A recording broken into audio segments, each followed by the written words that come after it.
യുദ്ധങ്ങൾ അടുത്തല്ലല്ലോ അകലെയല്ലേ എന്ന് ചിന്തിക്കുന്നവരുടെ എണ്ണം വർദ്ധിക്കുകയാണെന്ന് Viswas India secretary general advocate P Premnath. യുദ്ധങ്ങൾ വരുത്തുന്ന കെടുതികൾക്കും ആൾനാശങ്ങൾക്കും പുറമെ രാജ്യങ്ങളുടെ സാമ്പത്തിക സ്ഥിതിയെപ്പോലും യുദ്ധങ്ങൾ ബാധിക്കുമെന്ന് ഭൂരിഭാഗവും തിരിച്ചറിയുന്നില്ലെന്നും അദ്ദേഹം അഭിപ്രായപ്പെട്ടു. വിശ്വാസ് പാലക്കാടിന്റെ ആഭിമുഖ്യത്തിൽ രാജ്യാന്തര നീതി ദിനം ഉദ്ഘാടനം ചെയ്ത് സംസാരിക്കുകയായിരുന്നു അദ്ദേഹം. ഇരകൾക്കും അതിജീവിതർക്കും അവർക്ക് നഷ്ടപ്പെട്ട കുടുംബാംഗങ്ങൾക്കും നീതി ലഭിക്കേണ്ടത് അവകാശമാണെന്നും അഡ്വക്കേറ്റ് പി പ്രേംനാഥ് ഓർമ്മിപ്പിച്ചു. ഐക്യരാഷ്ട്രസഭയുടെ ആഭിമുഖ്യത്തിൽ യുദ്ധകുറ്റകൃത്യങ്ങൾക്കും വംശഹത്യയ്ക്കും റോം ഉടമ്പടി പ്രകാരം ആരംഭിച്ച അന്താരാഷ്ട്ര ക്രിമിനൽ കോടതിയുടെ സ്ഥാപക ദിനമായ ജൂലൈ 17 എല്ലാ വർഷവും രാജ്യാന്തര നീതി ദിനമായി ആചരിച്ചു വരുന്നുണ്ടെന്നും സഹജീവികളോട് കരുണയോടെ പെരുമാറുവാൻ യുദ്ധങ്ങൾ നമ്മളെ ഓർമ്മിപ്പിക്കുന്നുണ്ടെന്നും അദ്ദേഹം പറഞ്ഞു. ഫ്രണ്ടിൽ പോകുന്ന ആളിങ്ങനെ ഷൂ എന്നൊക്കെ ശബ്ദം ഉണ്ടാക്കി ട്രെയിൻ കളിച്ചു പോയായിരുന്നു. ഈ ട്രെയിൻ കളിക്കുന്ന ആദ്യത്തെ മുന്നിൽ അയാളുടെ കയ്യിലൊരു വടിയുണ്ടായിരുന്നു. അപ്പോൾ അവിടെ അനധികൃതമായിട്ട് ആസിഡ് സൂക്ഷിച്ചു വെച്ചിരുന്നു. ഈ ആസിഡ് സൂക്ഷിച്ചു വെച്ചിട്ടുണ്ടായിരുന്ന ആ ക്യാനിലേക്ക്, നീല കളർ ക്യാനിലേക്ക് ഈ ആദ്യം പോയ പയ്യൻ അവർ അടിയടിച്ചു. വടി കൊണ്ടടിച്ച് അവൻ പോയി. പക്ഷേ ഈ ആസിഡിൻ്റെ ഇത് ചരിഞ്ഞു വീണു.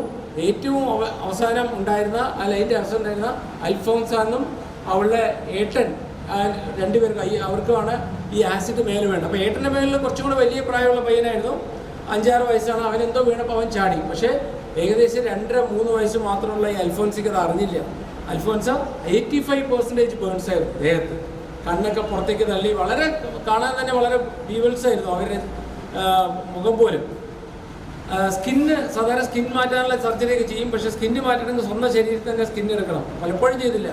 അങ്ങനെയാണ് ആ ഒരു കേസ് നടത്താനുള്ള ഭാഗ്യമോ നിർഭാഗ്യമോ എനിക്കുണ്ടായി. കേസൊക്കെ നടത്തി പ്രതികളെ ശിക്ഷിച്ചു. പക്ഷേ ഈ കുട്ടിക്ക് എന്ത് ചെയ്യും?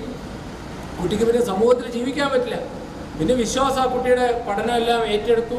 ആ കുട്ടിയുടെ ചികിത്സ ഏറ്റെടുത്തു. കേരള ഗവൺമെൻറ് അന്ന് ഉമ്മൻചാണ്ടിയുടെ കാരുണ്യ പദ്ധതി നല്ലൊരു എമൗണ്ട് കിട്ടി. മലബാർ സിവിൽസ് സഹായിച്ചു. ധാരാളം ആൾക്കാർ സഹായിച്ചു. നിരവധി കോസ്മെറ്റിക് സർജറികളെല്ലാം നടത്തി അൽഫോൻസെ തിരിച്ചു വന്നു. അൽഫോൻസ +2 പാസ്സായി കുറച്ചു കാലം വിശ്വാസത്തിൽ വർക്ക് ചെയ്തു. പിന്നീട് ഒരു ജോലി കിട്ടി. കല്യാണം കഴിഞ്ഞു. വളരെ സന്തോഷം പറഞ്ഞാൽ അൽഫോൻസ ഒരു കുട്ടിയായിട്ട്, അതായത് ജീവിതം തന്നെ എഴുതി തള്ളിയ അൽഫോൻസ ഇന്നിപ്പോൾ ഒരു 2 വയസ്സുള്ള കുട്ടിയുടെ അമ്മ കൂടിയാണ്. അത് വിശ്വാസം വളരെ ശക്തമായ ആ കുട്ടിയുടെ പുറകിൽ നിന്നാണ്.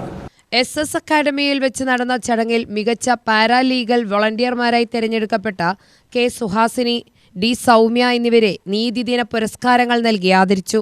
SS അക്കാഡമി ഡയറക്ടർ എ സുരേന്ദ്രന്റെ അധ്യക്ഷതയിൽ ചേർന്ന ചടങ്ങിൽ വിശ്വാസ് പാലക്കാട് സെക്രട്ടറി M ദേവദാസൻ, മുൻ NABARD chief general manager JG Menon, Leela Balakrishnan, Lekha എന്നിവർ സംസാരിച്ചു. UTV news Palakkad.